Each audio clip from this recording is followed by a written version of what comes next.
Welcome to literary and jury charge practice. Let's start out with this short paragraph, and it's straight matter. Ready? Here we go. Our new shoes will make you forget that you have on golf shoes. There is no need to change shoes before and after playing a round of golf. You can wear them anywhere.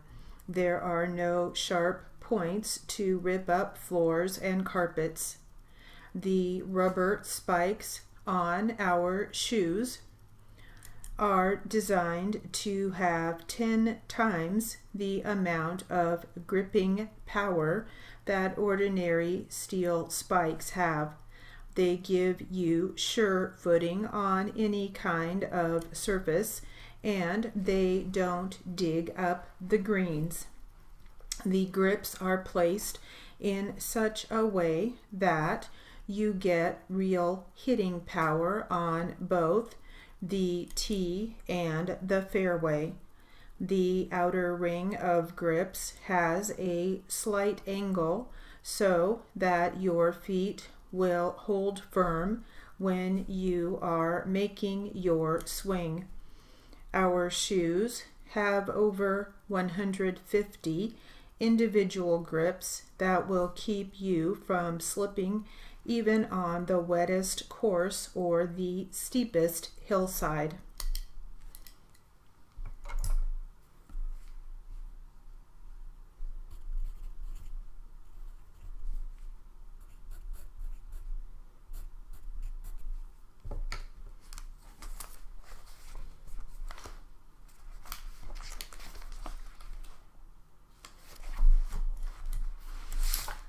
All right.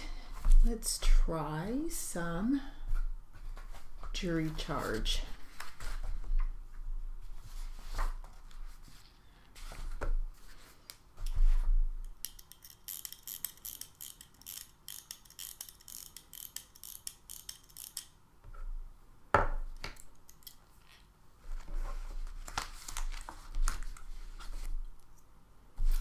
Ready? Here we go.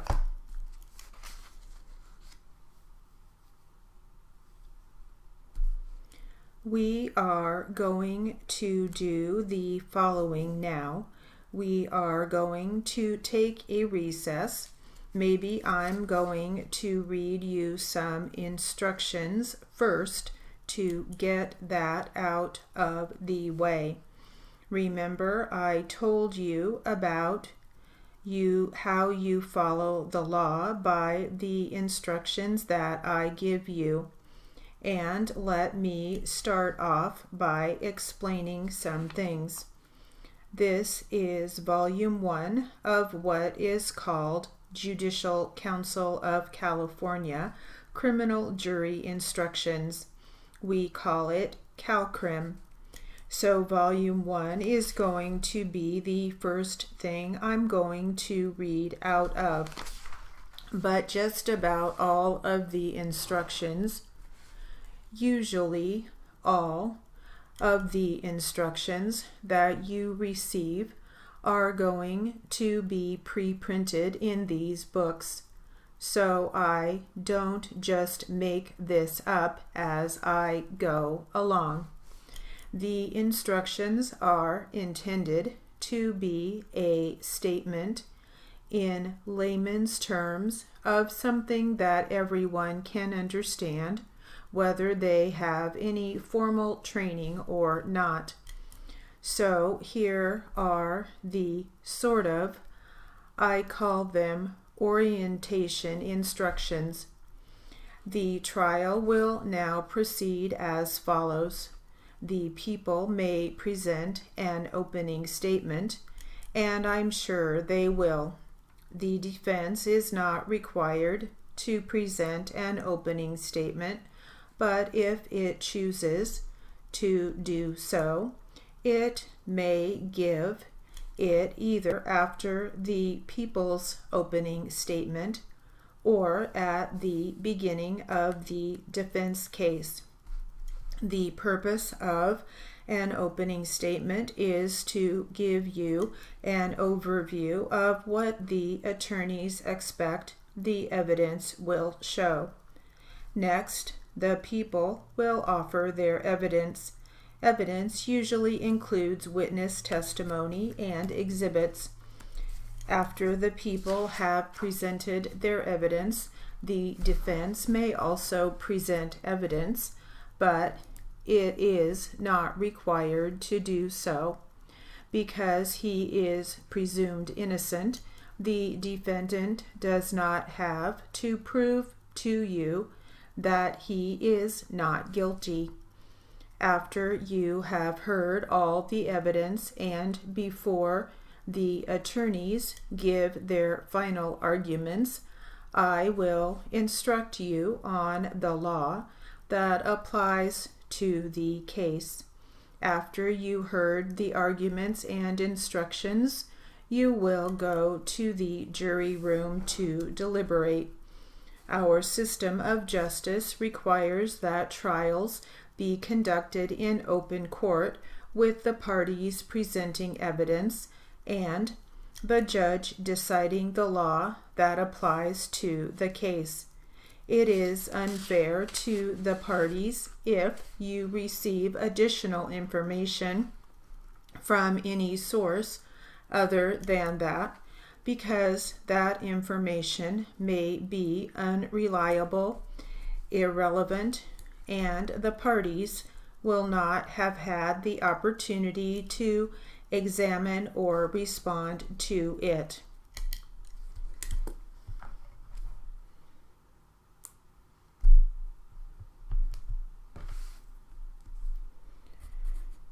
All right, we will stop there. And we'll get back to that in a bit.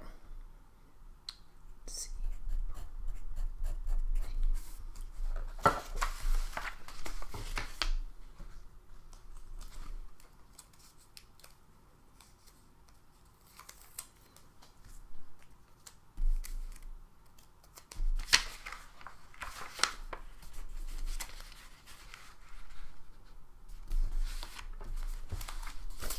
Now let's try some literary material.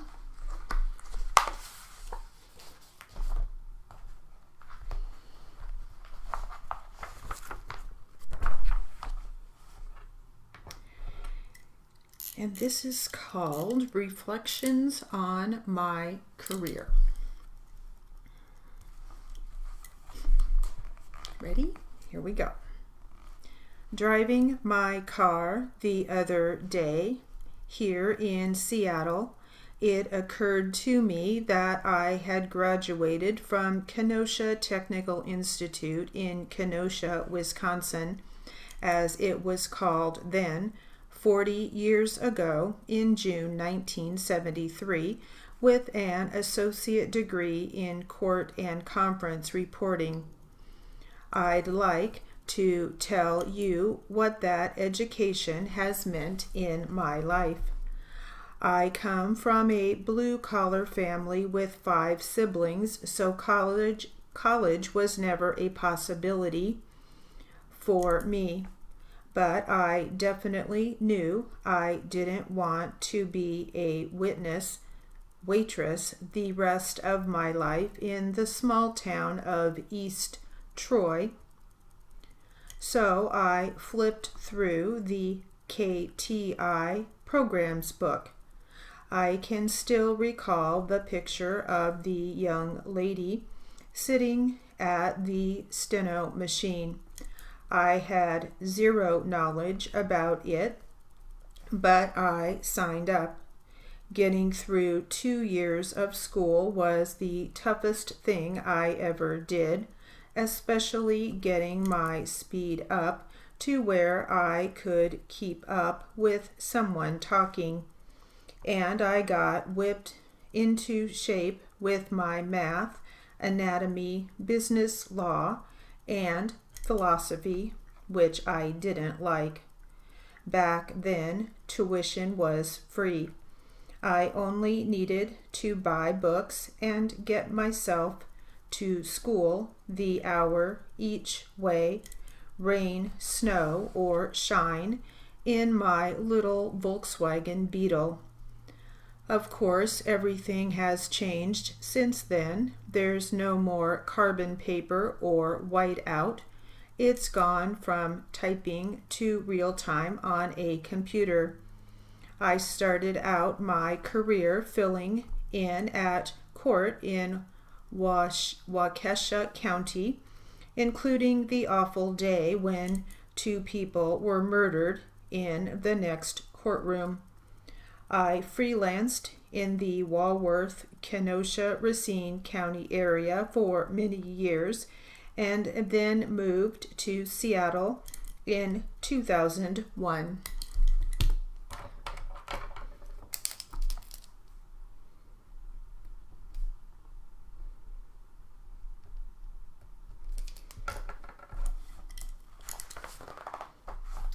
All right, let's get back to some jury charge practice.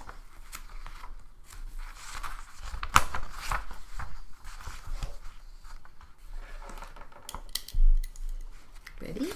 Here we go. Your verdict must be based only on the evidence presented during the trial in this court and the law as I provide it to you.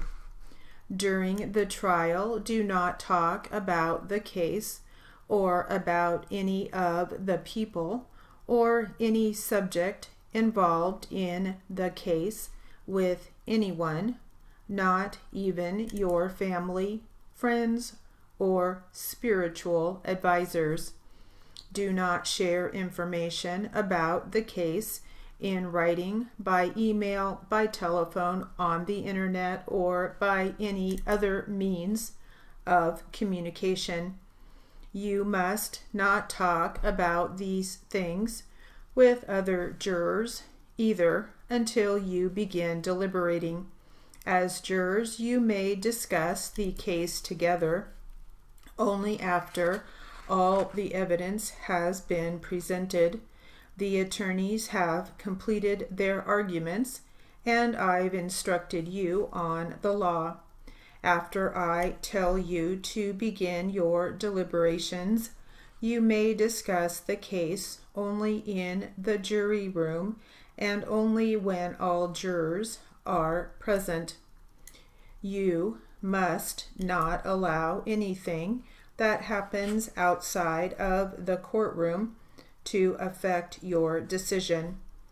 During the trial, do not read, listen to, or watch any news report or commentary about the case from any source. Do not use the internet in any way in connection with this case, either on your own or as a group. Do not investigate the facts or the law, or do any research regarding this case. Do not conduct any tests or experiments or visit the scene of any event involved in this case. If you happen to pass by the scene, do not stop or investigate. If you have a cell phone or other electronic device, keep it turned off while in the courtroom and during jury deliberations. An electronic device includes any data storage device. If someone needs to contact you in an emergency, the court can receive messages that it will deliver to you without delay.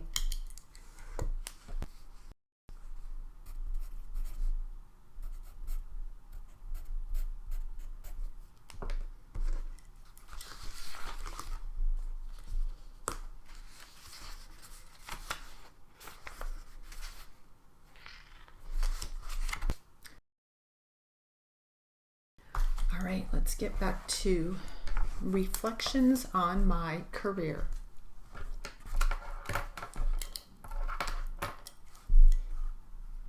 Ready? I knew I could always take care of myself and my family financially without having to depend on anyone. When I moved to Washington, I found a job in pretty much 15 minutes because I'm a registered professional reporter, and that means something. Every working day has been interesting, even if the subject of the lawsuit is, say, plumbing. It means someone's life and someone's money.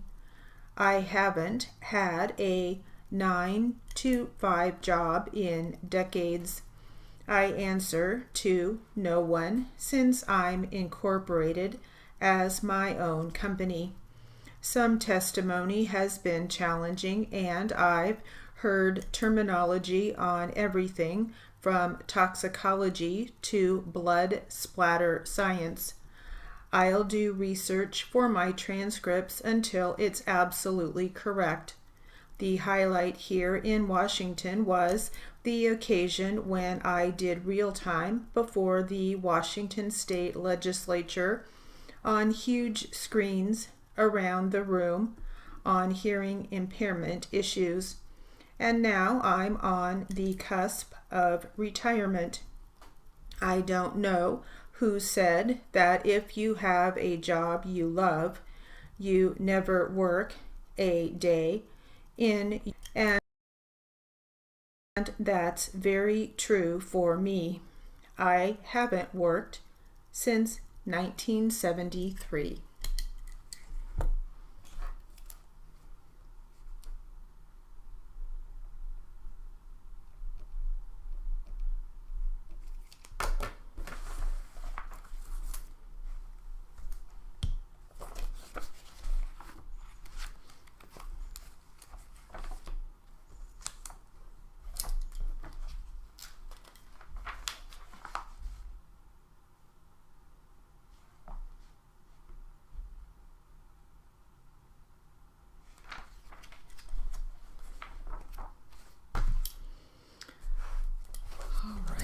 Let's see here.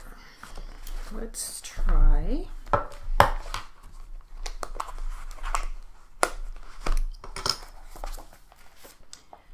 this narrative answer.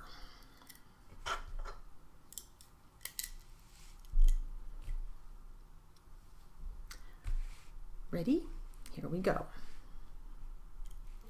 We did not test for any adverse effect such as overheating and things of that sort, but we did run into a problem with overheating on cars during that heat wave we had this last summer, and we did supply some of these cars for further Air Resources Board testing to see whether the cause of the overheating was due to the vacuum spark advance disconnect or whether they were just faulty cars. We had a fair number of complaints with overheating on those very hot days where there was a catastrophic amount of overheating on the freeways. We found that the results on about 10 cars tested showed that most of those cars were in pretty bad shape, and they would have overheated anyway. I think in a couple of cases they were marginal, and the vacuum spark advance disconnect threw them over into an overheating situation. There was one car where the reinstatement of vacuum spark advance at idle saved the car from overheating. I think that no direct conclusion could be drawn from the standpoint of overheating. There was no connection to the manufacturer, and that was the only really adverse effect that we evaluated.